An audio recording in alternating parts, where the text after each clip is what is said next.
Ma! Totoo ba yung narinig ko? Kinakampihan niyo si Lucille? Wala akong kinakampihan sa inyong dalawa, Angela. Malinaw lang ang eksplanasyon ni Lucille na tinutulungan ka lang niya. Sorry, Ma, ha? Pero hindi ko na ho naiintindihan yung nangyayari. May boyfriend kang itinago sa amin. Si Lucille ang nagsabi sa amin ng tungkol sa inyo ni Gerald. Gusto ko lang niya protektahan. Ma, matagal niyo na pong kilala si Gerald. Angela, ang dami kayong plastic sa mundo. Kagaya mo! Tama na, Angela. Tama si Lucille. Kahit matagal na nating kilala si Gerald, hindi pa rin natin alam kung anong talagang tunay na intensyon niya sa'yo. Unless na dumaan siya sa isang pagsubok. Kaya yun ang ginawa ni Lucille. Sinubukan niya si Gerald kung talagang hindi siya papatol sa ibang babae. Pero ma'am, matagal niyo na pong kilala si Gerald. Tama ba ang intindi ko, Lucille? Tama po, Mrs. Alonzo. Tita na lang itawag mo sa akin. Ngayon, napatunayan ko na hindi ka kagaya ng nanay mo. Mabuti kang tao. Salamat po, Tita Minda.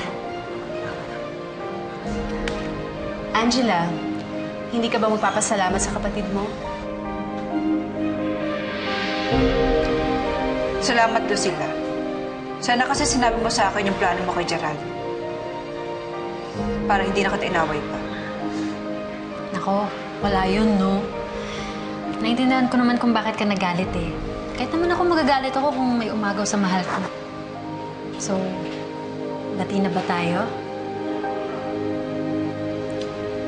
Bati na kayo.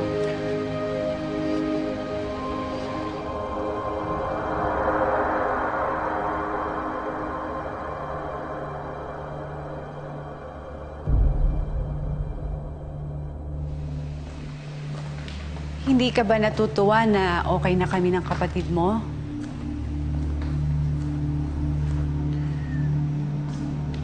Anak? Naninibago lang po siguro ako, Ma. Ako rin naman eh. Dati sobrang bigat ng dugo ko sa anak ng tatay mo. Pero napatunayan ko naman na mabait siya. At saka yun din naman ang gusto ni Renato, maging okay kami ni Lucille. Hindi naman po yung gusto kong mangyari. Ayun naman pala eh. Sana okay na talaga kayo ng kapatid mo. Huwag na kayo mag-away. Baka naman ginayuman ng Lucille na yan yung mami mo? Gayuma? Totoo ba yun? Oo. Sige nga, paano mo may papaliwanag yung biglang pagbait sa kanya ni Maminda, ha? Ewan ko. Pero hindi talaga ako komportable sa nangyayari. Oh, ito yung gusto ko nung umpisa, na i-welcome ni Mami si Lucille. Pero, since pinaglihi sa kontrabida yung kapatid mo, natatakot ka sa mga pwede niyang gawin. Hindi pa rin naman ako naniniwala dun sa palusot niya kay Gerald. Napilitan lang naman ako dahil ayaw ni Mami makapag-away ako kay Lucille. Pero alam mo, Bes, iba yung nararamdaman ko sa kanya eh. Nung una, si Gerald. Tapos ngayon si Mami. Eh di alam mo na kasunod niyan. Ano? Bes, edi yung daddy mo tsaka yung pwesto mo sa pamilya mo. Alam mo, nung una pa lang, yun talaga yung target ng Lucille na yan eh. Ang agawin ng lahat ng nasa'yo.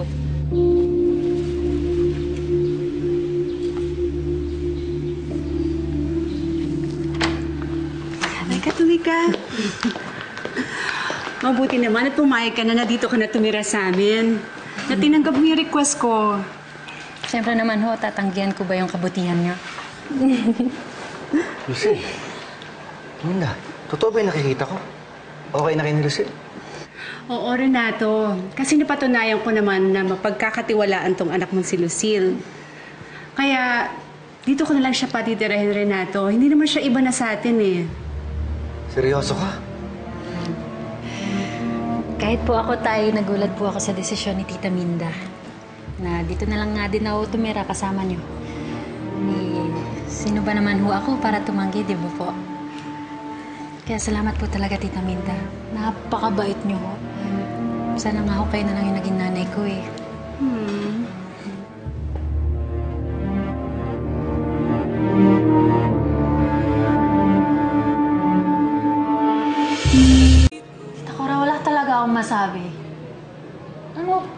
lalo yung gayong mga pinagawa mo sa akin, ha? Akalain mo yun, bumay talaga si Minda sa akin. Wala talaga akong kahirap-hirap na nakabalik dun sa bahay. Ikaw lang naman eh. Sinabi ko na sa'yo, epekto din yung orasyon na ginagawa mo. Magtiyaga ka lang. Pero, ingatan mo lang na mabindisyonan sa simbahan yung Minda na yan. Dahil kapag nangyari yun, malaki ang tsansa na mawala ang epekto ng gayuma sa kanya. Ako medyo naniniwala na ako dun sa epekto ng gayuma nyo kay Minda, ha?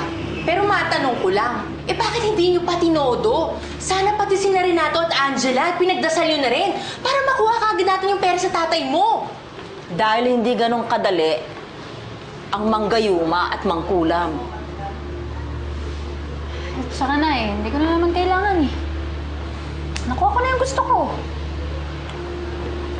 Nakabalik na ako ng bahay ni tatay. Hawak ko pa si Minda. Paano yung kapatid mo?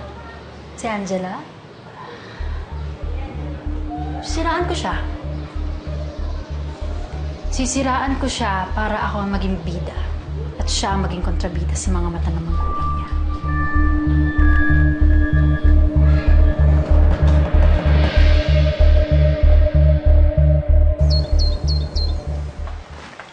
Okay. Yes! Nice. Oh, masakit ba yung balikat mo? Hindi, medyo nangalay lang yung tito ko.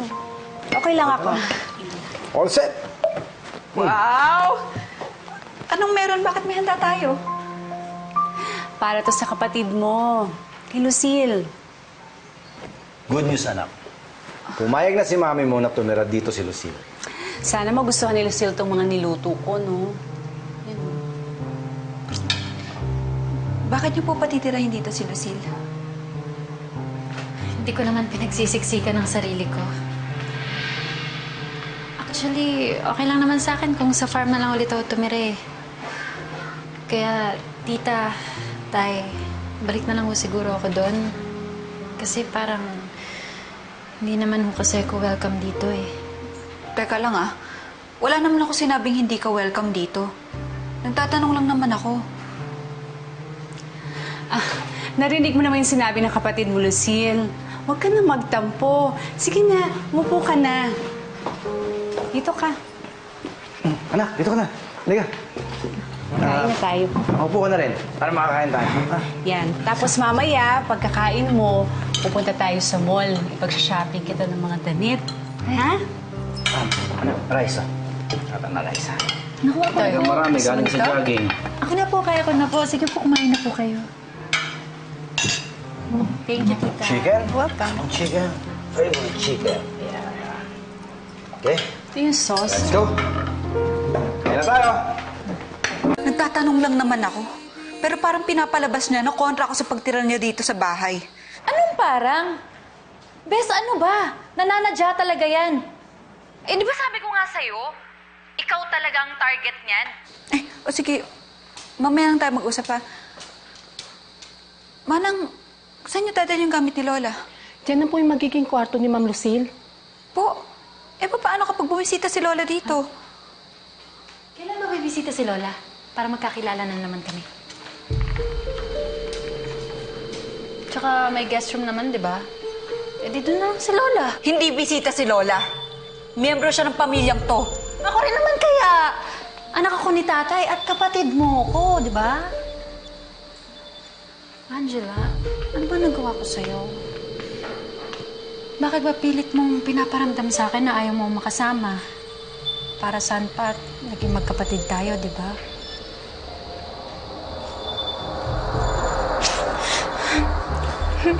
Ano ka ba, Angela? Kanina ka pa. Ba't inaaway mo yung kapatid mo? Ma, hindi ko siya inaaway. Ba't umiiyak yung kapatid mo? Tita, huwag niyo na hong pagalitan si Angela. Kasalanan ko rin naman ho kasi hindi ho kasi ako nakapagpaalam sa kanya na gagamitin ko na yung kwarto ni Lola. Huwag mo nang pagtakpan yan si Angela, Lucille. At saka ako naman nagsabi sa'yo na diyan ka mag-i-stay sa room na yan. Anak, huwag mo nang pagsilosan si Lucille. Hindi naman ako nagsaselos. Then good. Humingi ka pa rin ng tawad sa kanya. Dahil lumilitaw dyan sa actions mo na hindi mo pa rin gusto si Lucille. Oh, ano? Sorry, Lucille. Sorry din, Angela. Huwag ka mag-alala, wala naman akong balak na agawin ang pwesto mo dito sa pamilyang to. Gusto ko lang naman makishare sa kahit konting love na natatanggap mo mula kay tatay at tita Minda. Oh, yan. Okay na kayong dalawa. So, halika na. Ayusin natin yung kwarto mo. Tingnan natin kung ano pa yung mga wala doon para makapag-shopping tayo. Sige po. Okay?